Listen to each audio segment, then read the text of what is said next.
ऐका ऐका वा वा. वड म्हणला बाई तुला दोन्ही हात जोडले. हो हो. वटपौर्णिमेला बाई बरं हे सगळं आपल्याला माहित आहे. एक बाई लगबगीनं पूजेसाठी आली. एक बाई लगबगीनं पूजेसाठी आली.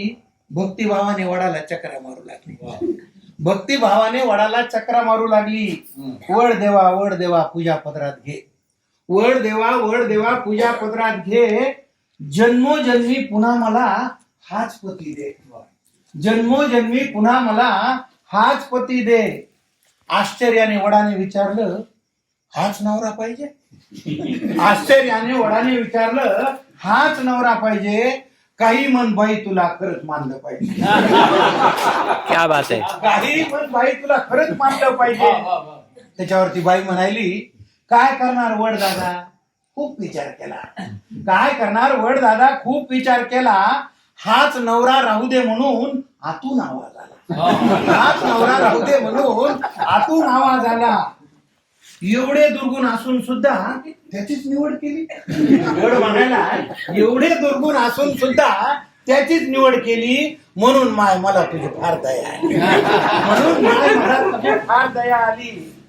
वड देवा तसं काहीच नाही. याच्यावरती बाई काय म्हणाली, वड देवा तसं काहीच नाही. असं नाही की आमचं बिलकुलच पटत नाही. असं नाही की आमचं बिलकुलच पटत नाही. दुसरा नवरा मागायचा मी विचार केला. दुसरा नवरा मागायचा मी विचार केला. पण कल्पनेनंच माझा जीव कासा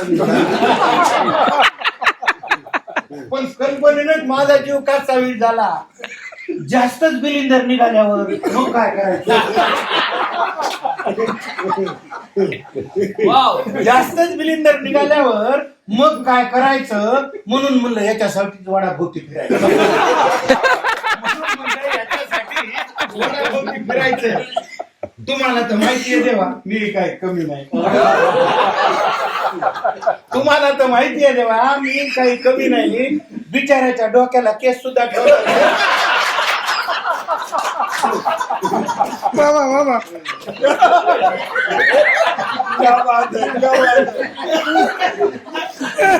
डोक्याला केस सुद्धा ठेवला नाही. अधून मधून गुरगुर करत मी थोडंच ऐकते. अधून मधून गुरगुर करत मी थोडंच ऐकते. या कानानं ऐकून त्या कानानं सोडून देते. माझी आई मला म्हणली नवरा बदलायचा नाही. हा मेसेज आला कुठून? माझी आई मला म्हणली नवरा बदलायचा नाही. एवढा बावळट माणूस तुला कधी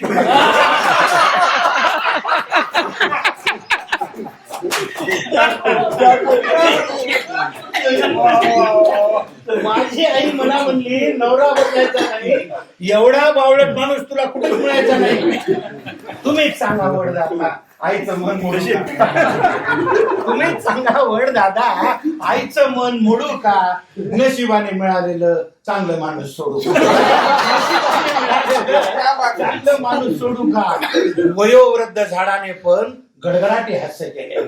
वयोवृद्ध झाडाने पण गडगडाटी हास्य केले. वड म्हणला बाई तुला दोन्ही हात जोडले.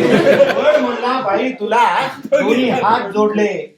शेवटचं कडवं ज्याच्यासाठी कविता न विसरता दरवर्षी पूजेसाठी येत जा. वड काय म्हणा, न विसरता दरवर्षी पूजेसाठी येत जा. झाडासाठी आयुष्यातला थोडा वेळ देत जा.